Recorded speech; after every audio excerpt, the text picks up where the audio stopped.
The morning of the gala began like every other morning in the penthouse. Soft light on marble floors, the scent of espresso, and silence that felt expensive. In the mirrored hallway outside the master suite, Zara moved with practiced quiet, collecting yesterday's crystal glasses and wiping fingerprints from surfaces that never showed a flaw. In the Kingsley home, perfection was not a preference, it was policy. And Zara's job was to uphold it without ever being noticed. Before we continue, take a quick second to support the channel. These stories take time, care, and real effort to create. If you enjoy powerful billionaire stories like this one, hit the subscribe button, turn on notifications, and join our community. It helps the channel grow, and lets us keep bringing you stories that matter. Thank you. Now, let's continue. Amelia Kingsley was already awake, sitting at her vanity in a silk robe, hair pinned in place while a stylist worked the curl iron. Her phone lay on the table beside a diamond bracelet, buzzing every few seconds with messages about seating charts, security, and which brands would be represented. The Kingsley Gala was not merely a party. It was a ritual of power, a yearly display where donors, investors, and executives came to be seen beneath chandeliers and signed art. "Zara," Amelia called without looking up. Her voice was sweet, careful, sharpened at the edges. "Yes, ma'am," Zara replied, stepping into the room with a folded towel over her arm. Amelia finally turned. Her eyes traveled over Zara's plain uniform, the neat bun at the base of her neck, the modest posture she had learned to keep in this house. Amelia's smile widened, not warm, but performed. "Do you know what day it is?" Amelia asked. "The gala, ma'am." "Exactly," Amelia said, lowering her voice as if sharing a secret. "And I want you there." The stylist paused mid-spray. Even the air felt still. Zara blinked, unsure she had heard correctly. Staff were never invited. Staff were the shadows that allowed the spotlight to shine on others. Amelia tapped her phone, and an electronic invitation appeared on the screen. The gold letters shimmered against a black background. Kingsley Foundation Winter Gala. Dress code, black tie. "I thought it would be fun," Amelia continued. "A little surprise for everyone. Imagine it, our maid walking into a room full of CEOs." The stylist's mouth tightened, but she said nothing. Amelia's laugh was delicate, the kind that could pretend innocence even while it cut. Zara felt her cheeks warm, but her face remained calm. She had learned that reactions were invitations, too, open doors for people like Amelia to push further. "Of course, ma'am," Zara said quietly. "What would you like me to wear?" Amelia leaned back, satisfied. "Anything you have," she replied. "No need to buy something new. I'm sure you'll figure it out." The dismissal was the point. Amelia wanted Zara to arrive in something cheap and ill-fitting, to look like she had wandered into the wrong world. She wanted the guests to laugh so Amelia could laugh along, and then later pretend she was only being generous. Zara nodded once. "Yes, ma'am." As she left the room, the soft click of the door behind her sounded final. In the kitchen, the rest of the staff exchanged looks, silent questions no one dared to ask. The house manager, Conrad, lifted his eyebrows as if to say, "Don't." Zara kept moving. She rinsed dishes, arranged flowers, checked the table linen. Her hands did their usual work while her mind remained unervingly clear.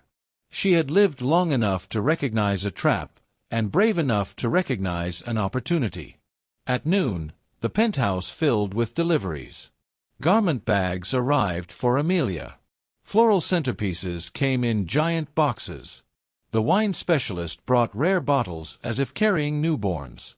All afternoon, Amelia's assistants rushed through rooms with clipboards, speaking in quick, impatient bursts. Zara remained in her lane, quiet, punctual, efficient. But when Amelia's best friend, Serena Holt, swept in wearing a fur-trimmed coat and a grin that never reached her eyes, Zara understood the day's real purpose. Serena lounged on a velvet chair and watched Zara polish a silver tray. "So I hear you're coming tonight," Serena said, voice loud enough for anyone nearby to hear. Amelia's gaze flicked to Zara like a spotlight. "Isn't it adorable?" she said. "She'll get a taste of our world. I thought it could be inspiring." Serena laughed. "Inspiring," she echoed, savoring the word. Zara lowered her eyes. "Thank you, ma'am." Later, alone in the laundry room, Zara opened her phone. No social media apps. No messages from friends. Only one saved number at the top, marked with a single letter, M. She hesitated, then typed, "Tonight." The reply came almost immediately, "I know. Car at 7:10. Keep breathing." Zara read the message twice. A slow steadiness settled in her chest, like the moment before a storm breaks. At sunset, Amelia began her transformation. Makeup artists leaned in. Jewelers fastened stones around her throat. She practiced smiles in the mirror as if selecting weapons. At the same time, the security team checked entrances, and the chef tasted sauces with a grim seriousness. In her small staff room, Zara stood before her narrow closet. Her uniform hung inside. Beneath it, a plain black dress she had bought years ago for a cousin's wedding. It would never pass as black tie. It was exactly what Amelia expected her to wear. Zara touched the fabric, then closed the closet without taking it out. At 7:05, she slipped into the service elevator and rode down alone, listening to the hum of cables. When the doors opened at the lobby, a sleek black car waited curbside, engine idling. The driver stepped out, opened the back door, and nodded respectfully. Zara got in. The city glowed outside the tinted window, cold, glittering, indifferent. She watched the skyline slide past, feeling the weight of Amelia's joke pressing against her spine, and beneath that, something heavier, a truth that had been hidden in plain sight. As the car turned toward the gala venue, Zara inhaled slowly. Whatever waited behind those doors, she would walk into it on her own terms. She refused to shrink, even for their amusement. The venue was the Orpheum Conservatory, a glass-and-steel palace perched above the river, built to make people feel small in the presence of beauty. Inside, winter branches sprayed with silver paint framed the entrance. Music drifted through the atrium, strings folding into jazz that sounded effortless and expensive. Amelia arrived first, stepping from the limousine as flashes burst like tiny storms. Her sculpted black gown caught light on every movement. Beside her, Everett Kingsley, tech titan, philanthropist, and the name on half the city's newest buildings, offered an arm that looked supportive but felt strategic. Amelia smiled for cameras, then whispered, "This will be amusing," as though the night belonged solely to her. Inside, the guests gathered in clusters, CEOs in tailored tuxedos, socialites in satin, editors, influencers, old money heirs. The air smelled of perfume, champagne, and white orchids. Waiters moved like fish in a clean aquarium, never colliding, never making noise. Amelia's circle formed quickly. Serena Holt took her usual position at Amelia's shoulder, ready to laugh at the right moments. "Where is she?" Serena asked, sipping champagne. Amelia checked her phone, then shrugged. "Probably panicking. She'll either show up in something cheap or not show at all. Either way, we win." Across the room, a columnist leaned close. "You invited staff?" she asked, eyes bright. Amelia tilted her head, feigning kindness. "One of them," she answered. "It's part of a foundation initiative. You know, inclusion." Minutes passed. Guests browsed an art exhibit curated for the occasion, nodding thoughtfully at pieces priced higher than most houses. At 7:42, the doorman shifted. A black car stopped at the curb, quieter than the others, like it didn't need attention. The driver stepped out, opened the rear door, and held it with two hands, as if presenting royalty. Zara stepped onto the carpet. She wore a gown that seemed impossible, deep midnight fabric cut with clean architectural lines, the skirt flowing like ink. The bodice was hand-beaded with stones that caught the light and returned it softened, as if the dress carried its own moon. Her hair fell in glossy waves, framed with subtle earrings that looked simple until they turned and revealed a precise, rare shimmer. On her wrist, a bracelet of pale diamonds sat like a quiet promise. The dress did not scream. It whispered, and the room listened. Conversation thinned, then stopped. A photographer who had been aiming at Amelia pivoted, lens tracking Zara as if pulled by gravity. Two venture capitalists fell silent mid-sentence, eyes narrowing in recognition of craftsmanship they understood only as price. Amelia saw the shift before she saw Zara. She followed the direction of turned heads, expecting laughter at Zara's expense. Instead, she froze. Zara walked forward with a calm that looked like years of practice, shoulders back, gaze level. She did not search for approval. She did not flinch beneath the cameras. She moved like she had been to 100 galas and simply chosen this one to attend. Serena's hand tightened around her glass.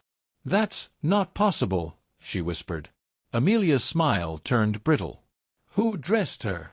A woman from a luxury fashion house stepped closer, eyes wide. "That gown is atelier work," she murmured. "Custom. Not rented." Amelia forced her way through the crowd, heels striking the floor with urgency. The people who usually made room for her hesitated now, distracted by the new center of the room. "Zara," Amelia called, voice sweet again. "You came." Zara turned. "Good evening, ma'am." Amelia's eyes searched the gown for seams, for proof it was fake. "I'm impressed," she said. "Where did you get that?" "It was a gift," Zara replied. "A gift from who?" Serena cut in. Zara looked at Serena, then back at Amelia. "Someone who believes I should not be embarrassed," she said gently, as if stating a fact about weather. A ripple of laughter ran through the nearest cluster, not mocking laughter, but delighted surprise. Amelia felt it land like a slap. A well-known investor approached, hand extended. "Miss?" he began, then glanced at Amelia as if asking for an introduction. Zara offered her hand first. "Zara, pleasure to meet you." The investor's grip paused, registering the bracelet, the earrings, the gown. He recalibrated. "Pleasure," he echoed, suddenly careful. People began to orbit toward Zara, stylists, executives, a museum donor, even a senator's spouse. Each greeted her with curiosity, drawn by elegance and the hint of mystery. Amelia's own circle thinned as guests drifted away, drawn by whatever story Zara was refusing to explain. More whispers rose like a tide. Someone mentioned the gown's designer by name, another guessed the stones were vintage, cut in a style no modern jeweler used unless they had access to private vaults. A PR director leaned toward Amelia and asked, too casually, whether Zara was connected to the foundation board. Amelia lied she had to, saying Zara was a scholarship success story. The lie tasted metallic.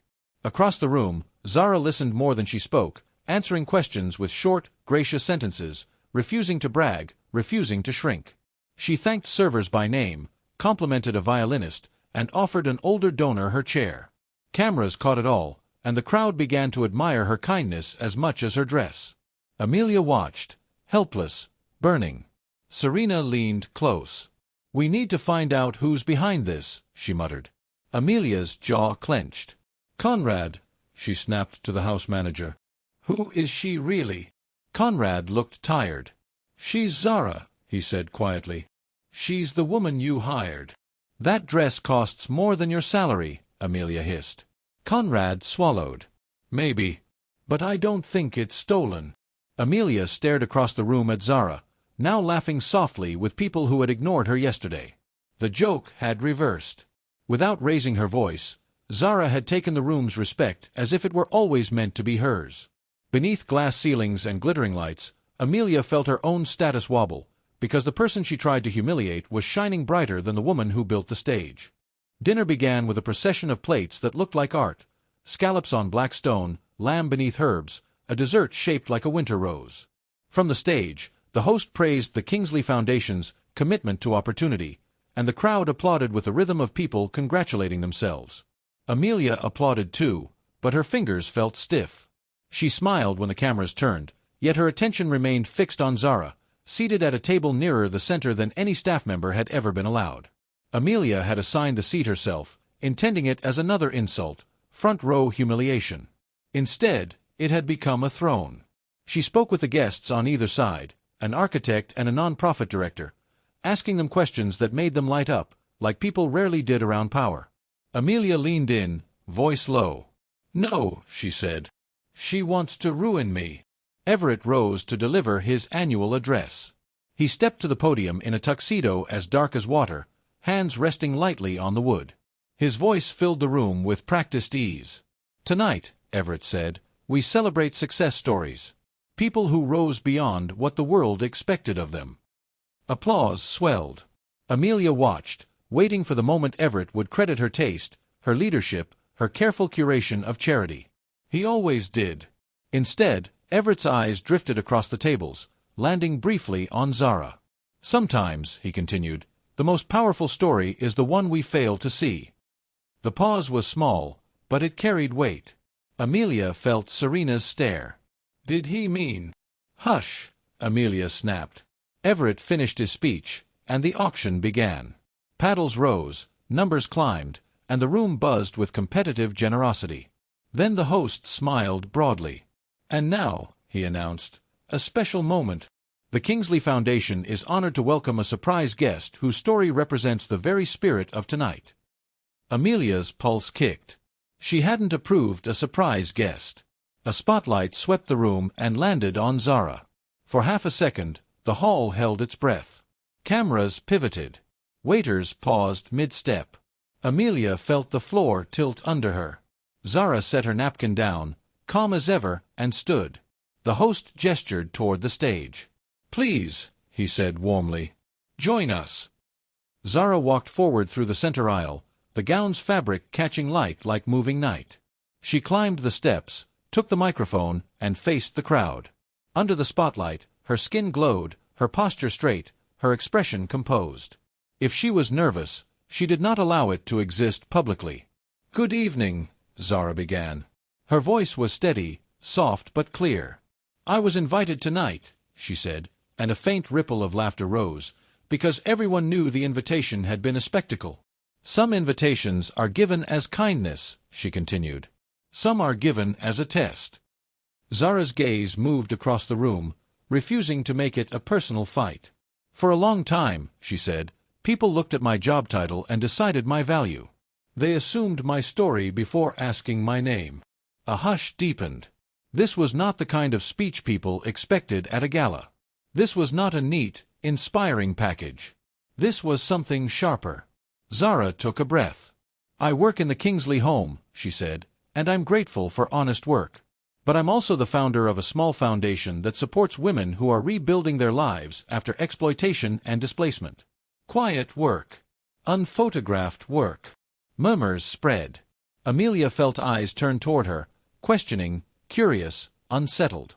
Zara continued, "Tonight, someone helped me wear a dress that made you look at me twice. I appreciate that. But I want to be clear, my worth was not purchased by fabric or stones." The crowd shifted again, uncertain whether to applaud or stay silent. Then a few claps began, tentative at first, then stronger. The room's applause became a wave. Zara lifted her hand slightly, and the applause softened. "A few years ago," she said, "I received something that changed my life, a legal settlement. Not charity. Accountability. It allowed me to invest quietly, to build something meaningful, and to choose work that keeps me close to my community." She didn't offer details to feed gossip. She simply stated the truth with boundaries intact.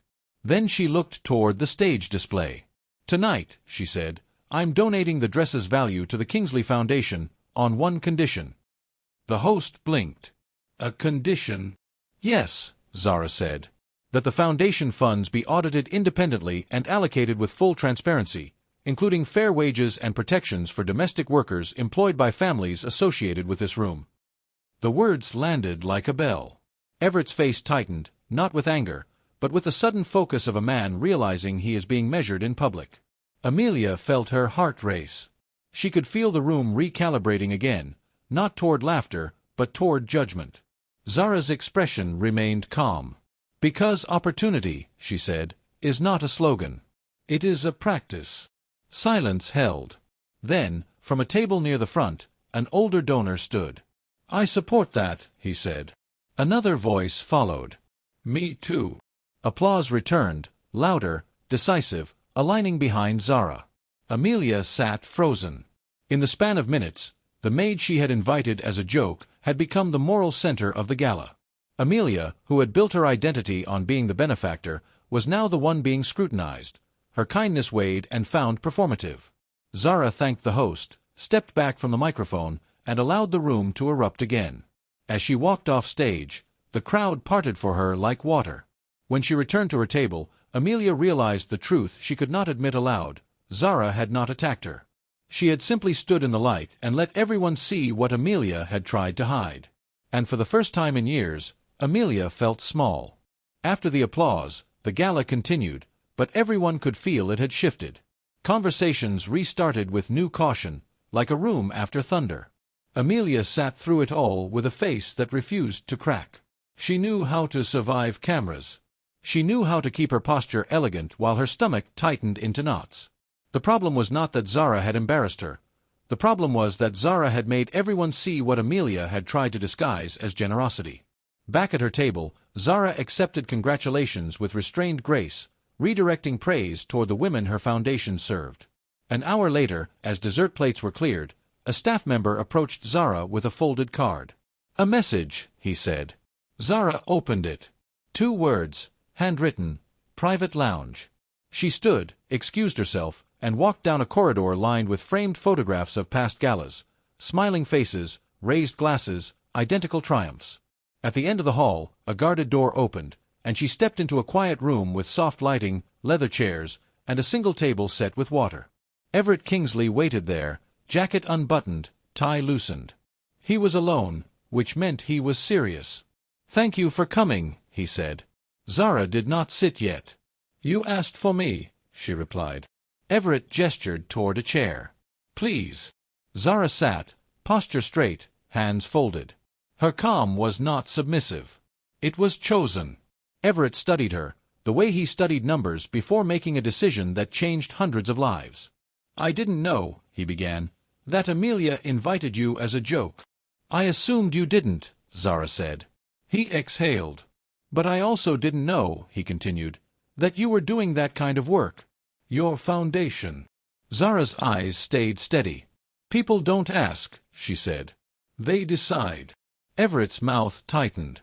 "Your condition," he said. "An independent audit. Wage protections." "Yes," Zara replied. "If your foundation stands for opportunity, it should be willing to be examined." Everett nodded slowly. "It will happen," he said, voice firm. "I'll authorize it tonight. Not because you cornered us," he added, almost defensively, "but because you're right." Zara let the words settle. "Good," she said simply. A beat passed. Everett's gaze sharpened. "There's something else," he said. "Amelia is angry. She'll try to retaliate. Quietly. She'll say you violated an employment agreement. She'll paint you as ungrateful. If you stay in our home, she'll make your life miserable." Zara's expression did not change, but her chest tightened for a moment. "I expected that," she said. Everett leaned forward. "I can prevent it," he said. "You can leave the job tonight, with a severance that ensures you never need to return to domestic work. We can also formalize your donation, and I can match it. Publicly." Zara breathed in. "First," she said, "I resign from the Kingsley home effective immediately. I will not be treated as entertainment again. Second, the audit must be written into policy, not promised in a room.